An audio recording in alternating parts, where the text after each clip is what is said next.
तो नरहर देव जी गोरीलाल ठाकुर जी की सेवा करते थे और गोरीलाल कुंज के मुख्य अर्चक। कई सारे शिष्य थे उनके, उन्हीं शिष्यों में एक थे श्री रसिक देव जी, जिनका पद अभी हम लोगों ने गाया। तो नरहर देव जी के मन में आता तो था कि मैं गोरीलाल ठाकुर जी की सेवा रसिक देव को दे दूं, लेकिन उनके मन में आया कि पहले परीक्षा ले लूं, ये वास्तव में योग्य है कि नहीं सेवा के। बहुत सुंदर लीला है।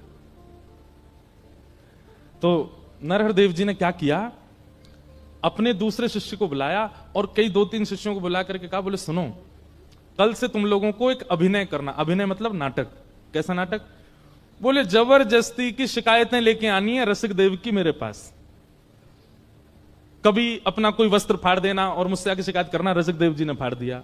कभी कोई सामग्री गिरा देना, कह देना रसिक देव जी ने। तो सब बोले गुरुजी ऐसा क्यों? बोले जैसा हम कह रहे हैं वैसा करो, हमको परीक्षा लेनी है रसिक देव की। और दूसरे दिन बेचारे रसिक देव जी तो बड़े सीधे थे, बहुत सौम्य, बहुत सरल सीधा स्वभाव उनका। लेकिन गुरुदेव परीक्षा लेने पर आए और वो भी बिल्कुल फेंट कस के आए कि ऐसी परीक्षा लूंगा, देखो भाग्य बनाइए कि ठाकुर जी की सेवा आपको सरलता में प्राप्त हो गई। किसी काल में गुरुदेव इतनी परीक्षाएं लेकर के ठाकुर सेवा देते थे।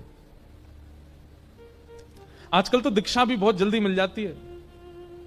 गुरुदेव के पास गए, हमको आपसे दीक्षा लेनी है, गुरुजी भी तैयारी बैठे, आओ ले जाओ। कल रात्रि हम एक घर पर गए तो वहां हमने एक बात कही कि पढ़ाई पूरी करके डिग्री ली जाती है कि डिग्री पहले लेके पढ़ाई की जाती है? बताओ। पढ़ाई पहले की जाती है ना। इसलिए पहले सत्संग खूब करो, जीवन में खूब श्रवण करो, खूब संत जनों की सेवा करो, खूब वृंदावन की सेवा करो। और उसके बाद जब तुमको लगे कि हां अब हम थोड़े पवित्र हृदय के हैं, तब गुरु दीक्षा लो। गुरु जी तो मना करेंगे नहीं, पर आपको विचार करना चाहिए, आप योग्य हो गए क्या? आप गुरु आज्ञा का पालन करने लायक बन चुके हो? तो नरहर देव गुरुदेव ने मन बना लिया कि रसिक देव की हमको परीक्षा लेनी। और दूसरे दिन वही हुआ। अब कभी एक शिष्य आता, बोले गुरुजी देख लीजिए, रसिक देव जी को समझा लीजिए, इन्होंने जो है हमारा वस्त्र फाड़ दिया। और रसिक देव जी वहीं बैठे थे। और रसिक देव जी बोले मैंने कब फाड़ा? झूठ मत बोलो, तुमने फाड़ दिया, तुमने जोर से खींचा था उठा करके और तभी हमारा वस्त्र फट गया। गुरुदेव देख लीजिए, इनको समझा लीजिए। लेकिन रसिक देव जी का स्वभाव ऐसा था, हो सकता है गलती से हमने कर दिया हो, हम भूल गए, हमने कब किया याद नहीं आया, गुरुदेव क्षमा प्रार्थी हैं, अब नहीं करेंगे। अब यहां गुरु दोनों बात कर रहे हैं, परीक्षा भी ले रहे हैं और शिष्यों को बता भी रहे हैं। उसकी सहनशीलता देखो। हम होते तो क्या करते? FIR दर्ज करवाए आते दूसरे चेला के नाम, मुंह पे झूठा आरोप लगावे। और आजकल तो एक नया ट्रेंड चला, आजकल नहीं, चल तो बहुत समय से रहा है, भगवान की कसम तो यहीं धरी रहती जीप पे आगे। किसी की कसम खिवा लो, भगवान तो बेचारे थर-थर कांपते रहे, मेरी मत खा लियो भैया। अच्छा, लोग इतने विचित्र होते हैं, कई हमारे परिकर के भी हैं ऐसे। उनसे कहो हमारी सौगंध खाओ, आपकी नहीं खाएंगे लेकिन भगवान कसम खा रहे हमने नहीं। भगवान इतने सस्ते हैं, को पता है कि ठाकुर जी को तो कुछ कहना नहीं आके। लेकिन एक बात बताते हैं हम आपको, व्यास मंच पर बैठ करके कह रहे हैं, ये कसमों से होता तो होगा ही कुछ ना कुछ, पर ठाकुर जी की कसम यदि आप खाते हो, भले ही आप कितने भी सत्य हो, आप ठाकुर जी की कसम यदि खाते हो तो आपका प्रारंभ से लेकर अब तक जितना भजन साधन हुआ सब नष्ट हो जाएगा। ठाकुर जी की कसम मत खाइए, कभी भगवान की कसम नहीं खानी है।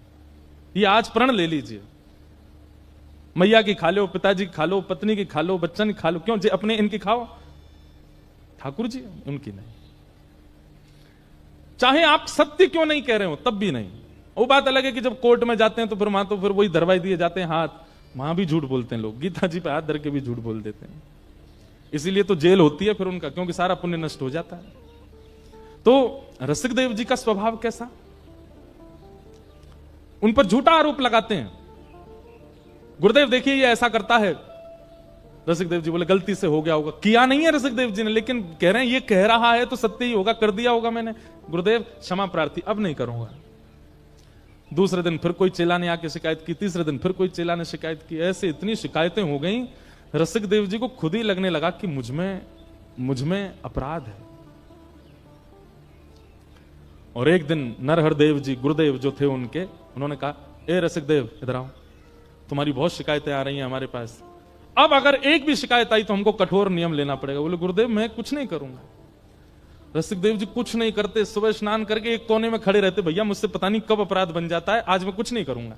उस दिन पूरे दिन कुछ नहीं किया, उस दिन भी गुरुदेव पर एक शिकायत पहुंच गई, देखिए रसिक देव जी ने हमारी ऊपर ना उठा के जो है मिट्टी में फेंक दिया। गुरुदेव ताम्र वर्ण, आंखें लाल, मुख लाल, बोले रोज तुम्हारी शिकायत आती है, रोज सब आके तेरी शिकायत करते हैं, तो एक काम कर आश्रम से निकल जा। रसिक देव जी हाथ पैर कांप रहे हैं, रो रहे हैं, बोले गुरुदेव मैंने अपराध किया, उसका मुझे दंड आप आश्रम में ही दे दीजिए, लेकिन मुझे दूर मत कीजिए, मैं आपको देखे बगैर रह नहीं पाऊंगा। एक बार को प्रिया प्रियतम के नित्य दर्शन ना हो मुझे स्वीकार है, पर मेरे गुरुदेव मुझे ना देखें ये मुझसे सहन नहीं होगा गुरुदेव। बोले सुन, हमारी आज्ञा मान और आश्रम छोड़ के चला जा, अभी जा। रसिक देव जी बोले गुरुदेव दूसरी बार कहना नहीं पड़ेगा आपको, मैं जाता हूं। और अपने सब गुरु भाई जो शिकायतें करते थे वो अंदर ही अंदर वे सब रो रहे हैं, क्योंकि रसिक देव जी ने कुछ किया नहीं, ये तो गुरुदेव करवा रहे हैं। सबसे क्षमा प्रार्थी हो गए, मुझे क्षमा कर देना गुरु भाई, मैंने जो किया मुझे क्षमा कर देना। और अपने गुरुदेव की चरण रज को लेकर के एक पोटली में और आश्रम को प्रणाम करके, गुरुलाल जी को प्रणाम करके निकल गए। और यमुना तट पर जाकर के इतना रोए, इतना विरह व्याकुल, अपने हृदय पर हाथ रख करके बस रुदन करते रहते हैं। एक दिन, 2 दिन, 3 दिन बीत गए, भोजन अन्न जल कुछ ग्रहण नहीं किया।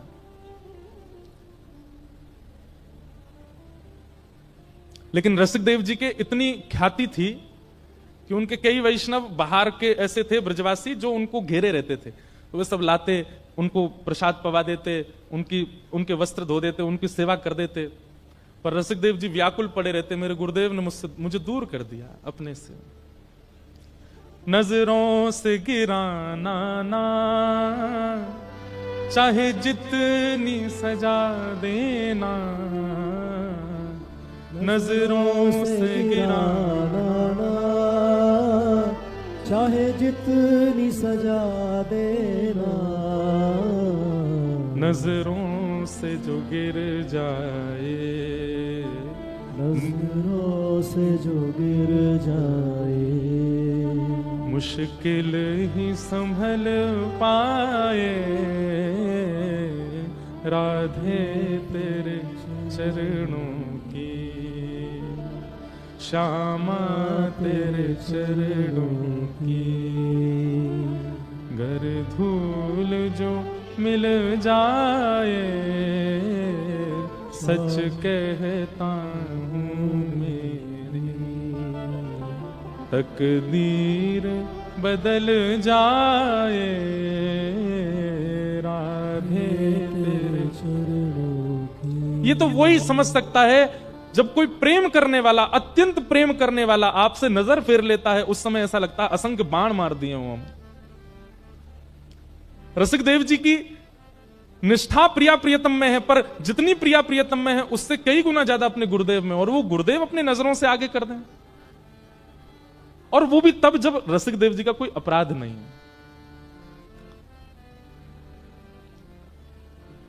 चले गए वृंदावन तट, यमुना तट पर बैठे हैं।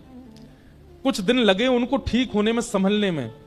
कुछ दिन बाद संभल गए, वृंदावन की परिक्रमा करते, रच का तिलक करते, यमुना जी को प्रणाम करते, अपना भजन करते, गुरुदेव का मानसी चिंतन करते, मन में चिंतन करते। लेकिन एक दिन इतनी व्याकुलता बढ़ गई, बिना गुरुदेव को देखे महीनों निकल गए हैं। तब उन्होंने अपने एक साथी को बुलाया और कहा सुनो, बोले एक सेवा करोगे? बोले क्या? मेरा नाम मत लेना, पर तुम जाओ और गुरुदेव से जाके निवेदन करो कि गुरुदेव स्नान करने के बाद जो उनके पुराने वस्त्र होते हैं ना, वो तुम्हें दे दिया करें। तुम ऐसा कहना कि तुम धो के सुंदर उनको इत्र आदि लगा करके स्वच्छ करके गुरुदेव को दे दोगे, पर तुम लाके मुझे दे दिया करना। मुझे एक सेवा तो गुरुदेव की मैं यहां बैठे बैठे करूं। व्यक्ति गया और नरहरदेव जी से जाके निवेदन किया, गुरुजी हमारी प्रार्थना है कि आपके जो वस्त्र हैं वो धोने की सेवा हमारे परिवार को मिले। नरहरदेव जी बोले, अरे तो इसमें क्या बात, ठीक है कल से हम तुमको दे दिया करेंगे। सब लोग इधर देखो, पीछे वाले कुछ होता है वहीं देखने लगते हो, इधर देखो, इतने बढ़िया चरित्र चल रहा है, सुनो। तो अब वो व्यक्ति गया और नरहर देव जी गुरुदेव के जितने वस्त्र होते थे ला करके रसिक देव जी को दे देते। रसिक देव जी पहले तो गुरुदेव के वस्त्रों को लेते, फिर उनको प्रणाम करते, फिर उनकी सुगंधी लेते, उन्हीं को वंदन करते, उन्हीं से लिपट लिपट के रो लेते, मेरे गुरुदेव के वस्त्र हैं।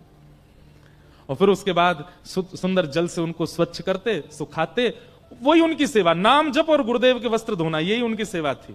गुरुदेव के 2 वस्त्र हैं, ऊपर का कुर्ता, नीचे की धोती, यही युगल सरकार मान लेते हैं, इन्हीं की ऐसी आराधना करते। और उसमें बढ़िया इत्र लगा करके स्वच्छ बिल्कुल सीमित वो करके उसको भिजवा देते। नरहर देव जी को बड़ा सुख मिलता, उनका भजन में और सुख बढ़ने लगा, वो वस्त्र धारण करते प्रिया प्रियतम के प्रति और भाव बढ़ने लगा उनका। जब अपना भाव बढ़ता देखा ठाकुर जी के प्रति, 2-4 दिन में उनको लगा इतना प्रेम पिछले बीते सालों में मुझे ठाकुर जी से नहीं हुआ, ये जब से ये वस्त्र धोके लाने लगा मेरा प्रेम ऐसा अटूट हो गया ठाकुर जी से। एक दिन उसको बुलाया, बोले इधर आ, वस्त्र तू ही धोता है? जी गुरुदेव। झूठ मत बोलना, अगर तैने झूठ बोला तो मैं श्राप तो नहीं दूंगा, लेकिन गुरुदेव के सामने झूठ बोलेगा तेरा भजन नष्ट हो जाएगा। वो घबरा गया, बोले गुरुदेव मैं नहीं धोता हूं, क्षमा, दृष्टता क्षमा करें। आपके परम रसिक शिष्य श्री रसिक देव जी वो यमुना तट पर बैठे, आपने उनको दूर कर दिया गुरुदेव, वो बहुत रोते हैं आपकी व्याकुलता में, वो आपके वस्त्र धोते हैं, मैं आपसे वस्त्र लेके वहां चला जाता हूं, वो धोते हैं, वो आपके युगल वस्त्रों को युगल मान करके पूजा करते हैं, सेवा करते हैं, इत्र लगाते हैं, धोते हैं, सुखाते, फिर भेजते हैं। नरहर देव जी के नेत्र बंद हो गए, नेत्रों में आंसू आ रहे हैं, क्योंकि इतना प्रेम ठाकुर जी के प्रति किसी सामान्य की सेवा से नहीं हो सकता। शिष्य की सेवा से भी गुरु का प्रेम बढ़ता है। लोग कहते हैं गुरु पहलवान, गुरु मेहरबान तो चेला पहलवान, पर कभी कभी चेला पहलवान हो ना तो गुरु पर भी ठाकुर मेहरबान होते हैं। शिष्य अपना शिष्यत्व देखे। लेकिन नरहरदास जी ने अपने चेहरे, अभी परीक्षा पूरी नहीं हुई और महाराज उतार करके वस्त्र उसके मुंह पर मार दिए। बोले सुन, लेकर के जा और उसके मुंह पर मार करके बोलियो अभी तो आश्रम से निकलना मेरी आज्ञा है, वृंदावन छोड़ के चला जाए, छोड़ दे वृंदावन। वो घबरा गया, बोले गुरुदेव ऐसा मत। बोले नहीं तो तुझे भी निकाल दूंगा, जाकर के कह दे उसको वृंदावन छोड़ के चला जाए। परीक्षा की पराकाष्ठा। एक बात तो स्पष्ट हो गई भैया इस भक्त चरित्र में कि बिन परीक्षा प्रेम लक्षण चित्त में प्रकट होगा नहीं। और हम परीक्षाओं से डरते हैं, हम परीक्षाओं से भागते हैं, परीक्षाओं से बचते हैं।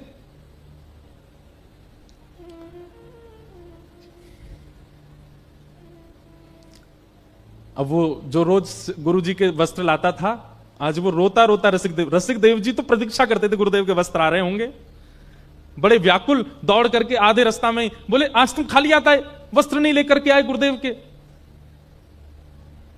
चरणों में गिर गया, बोले कि मुझे क्षमा कर दें, गुरुदेव ने एक आज्ञा दी है और मैं वो आपको सुनाना चाहता हूं। रसिक देव जी बोले मेरे लिए आज्ञा दी? बोले हाँ।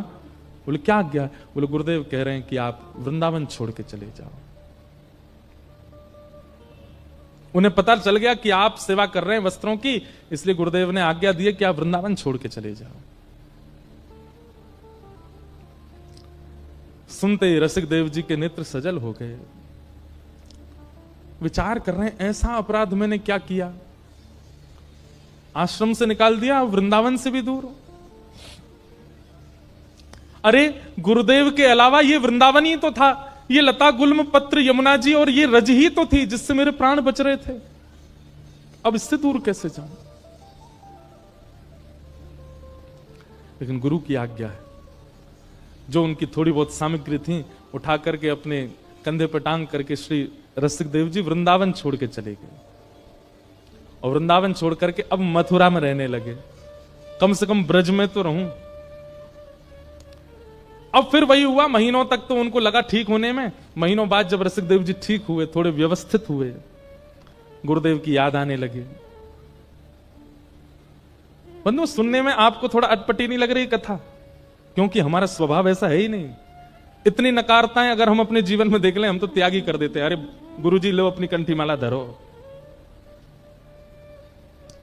पर संबंध वो अच्छा जिस संबंध में हमारा सामने वाला चाहे जैसा हो, हम उसका त्याग ना करें। संबंध वो अच्छा।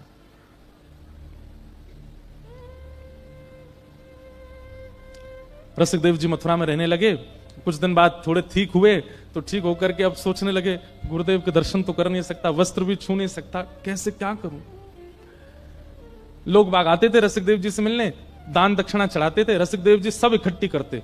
पहले तो लेते ही नहीं थे, लेकिन फिर इकट्ठी करने लगे, और इकट्ठी करके महीना में जितनी दक्षिणा इकट्ठी होती, किसी सेठ को बुलाते मथुरा के, और सेठ से कहते सुनो, वृंदावन में गोरीलाल कुंज है ना, वहां जाना, और वहां के जो श्री महाराज जी हैं उनको अपनी तरफ से, मेरा नाम नहीं लेना, अपनी तरफ से निवेदित कर देना, कह देना ठाकुर जी की सेवा के लिए कुछ दक्षिणा है।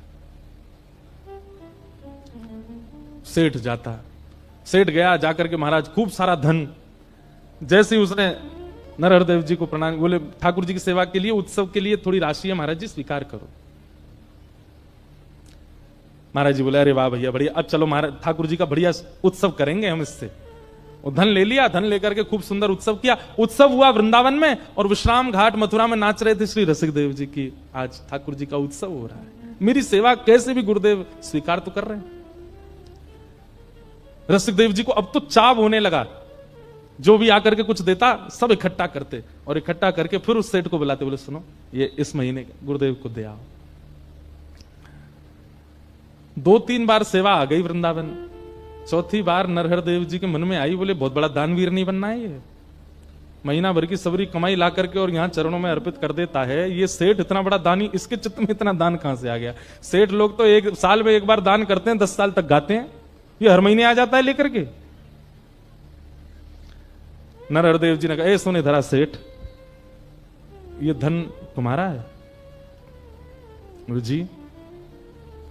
उसको भी सौगंध दे दी, बोले देख तेरा नाश हो जाएगा, ऐसा हो जाएगा, मुझसे झूठ मत बोलना, सत्य बताइए धन किसका है। सेठ जी घबरा गए, बोले आपके शिष्य श्री रसिकदेव जी वो मथुरा में हैं, महीना में जितने उनके पास शिष्यगण आते हैं, जो भी कुछ चढ़ाते हैं, सब इकट्ठी करके मेरे हाथ भिजवा देते हैं। ताम्र वर्ण हो गया, लाल पड़ गई आंखें गुरुदेव की, और उठा करके सारा धन फेंक दिया उसके ऊपर, और कहा लेकर के जाओ इसको, और जा करके उसके मुंह पर मारना।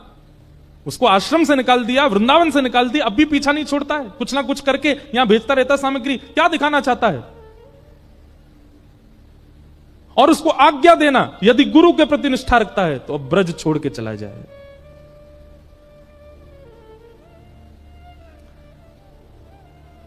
सेठ जी वापस गए और रसिकदेव जी के चरणों में वह दक्षिणा अर्पित कर दी। बोले कि गुरुदेव बहुत नाराज हो गए, आज उन्हें पता चल गया कि आप सेवा भेजते हैं, और उन्होंने आज्ञा की है कि आज सूर्यास्त होने से पहले पहले ब्रज छोड़ के चले जाओ।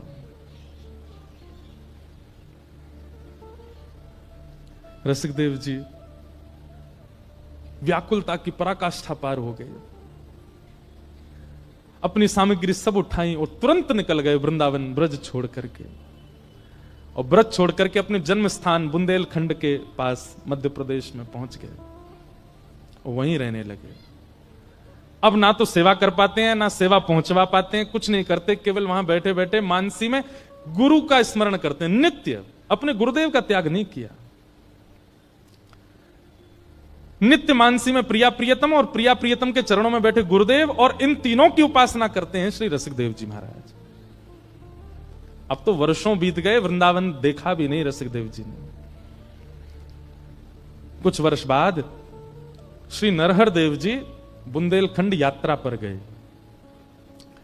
और जैसे ही बुंदेलखंड यात्रा पर गए तो पूरे बुंदेलखंड के वैष्णव समाज इकट्ठा हो गया, सबने खूब स्वागत किया। इतने बड़े रसिक संत आए हैं वृंदावन से।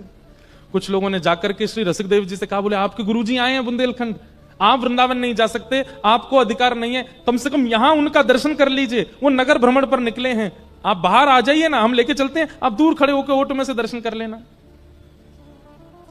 रसिकदेव जी रोने लगे, हाथ पांव चलाने लगे, बोले मेरा मन तो बहुत है कि मैं गुरुदेव को एक बार देख लूं, लेकिन मुझे भय इस बात का, कहीं उन्होंने मुझे देख लिया तो वो प्रसन्न मुद्रा में होंगे, हंस रहे होंगे, कहीं मुझे देख करके उदास ना हो जाए, दुखी ना हो जाए, मेरे मुख से कहीं उनके चित्त पर मलिनता ना आ जाए। सुनो, तुम जाओ और गुरुदेव को देखना, उनकी रूप माधुरी का दर्शन करना, और उनके नेत्र कैसे लग रहे हैं, नासिका कैसी, कान कैसे, चरण कैसे, और जो वो चल के चले जाएं उनकी रज ले आना। ऐसी गुरु निष्ठा ये केवल सुन लीजिए, आज तो देखने में मिल भी नहीं सकती। हम जब जाते हैं तो सब हमको प्रणाम करते हैं, जय श्री कृष्ण करते हैं। वहां जाते हैं सब वैष्णव खड़े हो गए, कोई कुछ लाते हैं, कुछ इतना सब स्नेह देते हैं, पर बुरा नहीं मानिएगा।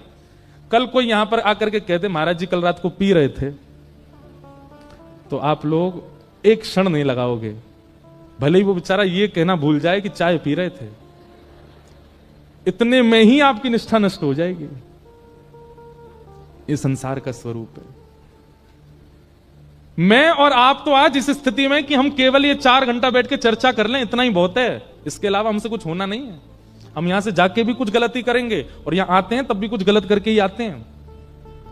ये रसिकदेव जी की निष्ठा, ऐसी निष्ठा जीवन में नहीं आ सकती हमारे चित्त में।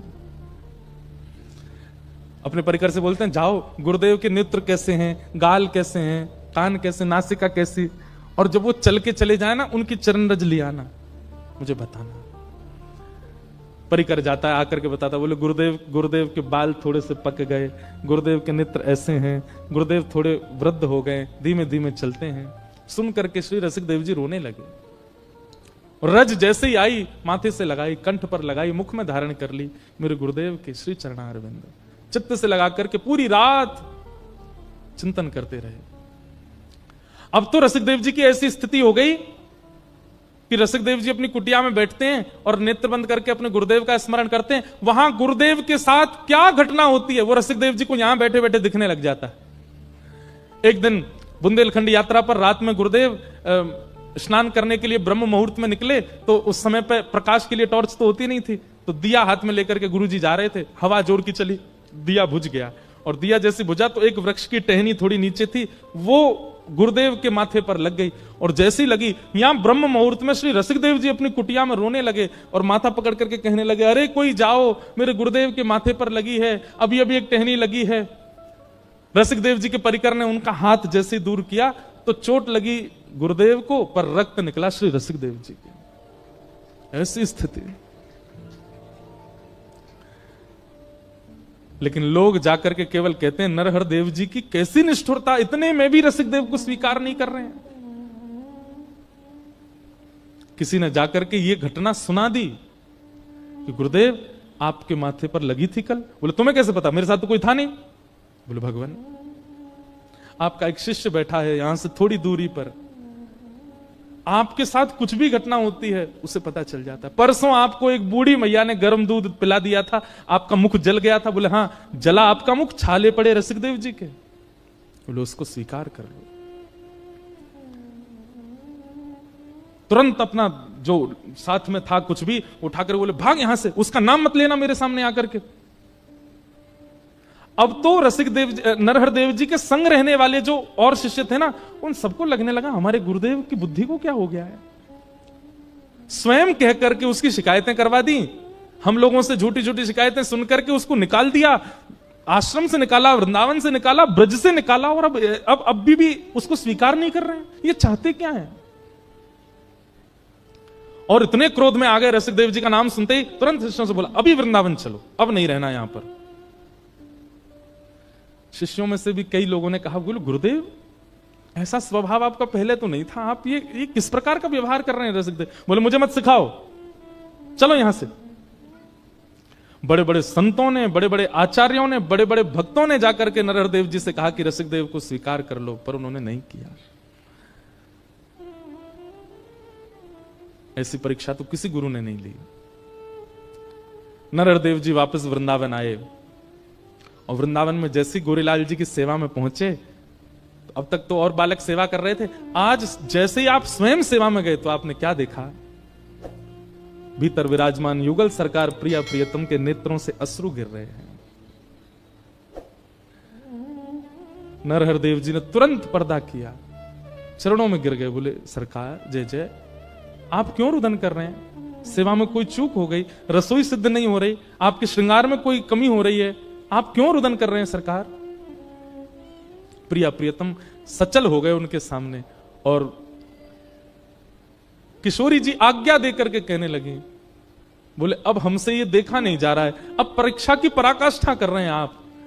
इतनी परीक्षा तो कभी श्याम सुंदर नहीं लेते, इतनी परीक्षा की भावना तो कभी किसी देव चित्त में नहीं आती, जितने कठोर हृदय से आप रसिकदेव की परीक्षा ले रहे हैं। हमारी आपसे प्रार्थना है रसिकदेव को अब स्वीकार कर लो। नरहरदेव जी उठ करके नृत्य करने लगे, बोले मैं बस इसी की प्रतीक्षा कर रहा था कि आप कहो कि उसको स्वीकार करो। मुझसे सबने कहा, आचार्यों ने कहा, शिष्यों ने कहा, पर मैं रसिक देव की भक्ति आपके मुख से सुनना चाहता था। मेरे शिष्य की पराकाष्ठा, मेरे शिष्य का प्रेम कोई और मुझसे कहे, मुझे उसमें रुचि नहीं थी। मैं चाहता था कि प्रिया प्रियतम स्वयं एक दिन प्रकट होकर के कहेंगे कि रसिक देव जैसा शिष्य इसको स्वीकार करो, तब स्वीकार करो। ये परीक्षा इसी के लिए कर रहा था कि आप बोलो। आज नरहर देव जी का एक अलग रूप दिखा, जो इतने निष्ठुर, इतने कठोर हृदय के बन गए थे पिछले कुछ वर्षों में, आज वो द्रवित हृदय, इतने दिन का भरा था हृदय में, नेत्रों से अविरल अश्रुधार गिर रही है, और अपने सब शिष्यों से कहने लगे, मेरे प्राण, मेरे जीवन, मेरे अत्यंत प्रिय रसिक देव को कोई लेकर के आओ।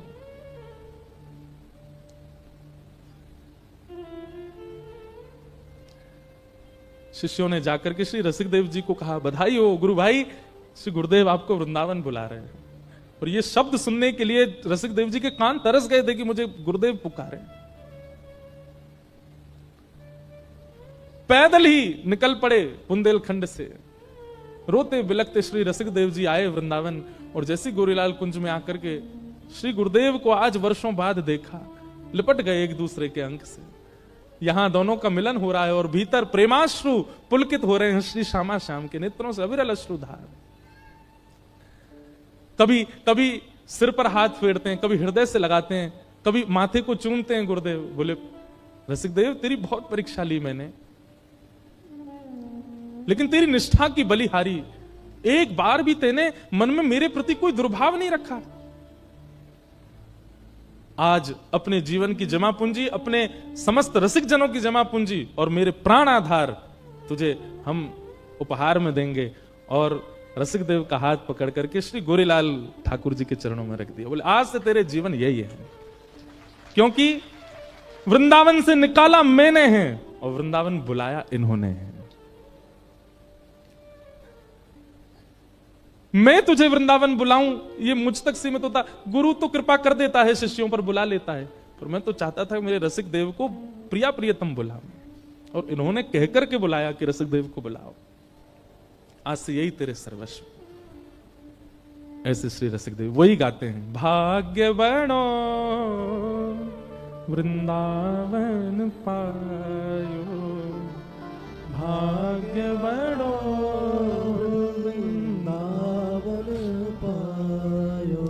श्री रसिक बिहारी की गति पाई, श्री रसिक बिहारी की गति पाई, रसिक बिहारी की गति पाई, रसिक बिहारी की गति पाई, धन धन लोक कहायो,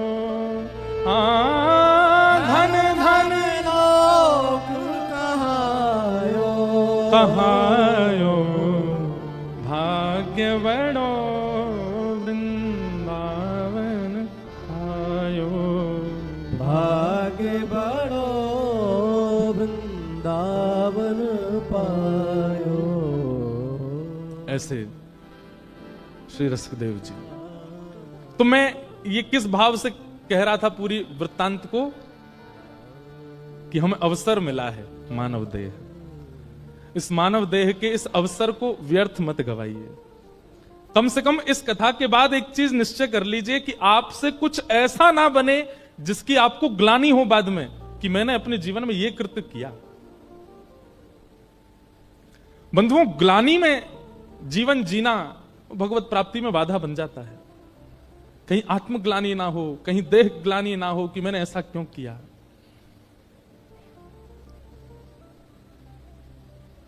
ये तो थी रसिक देव जी की वाणी, लेकिन एक भाव हमारे लाल जी ने लिखवाया है, वृंदावन के प्रति कैसा होना चाहिए।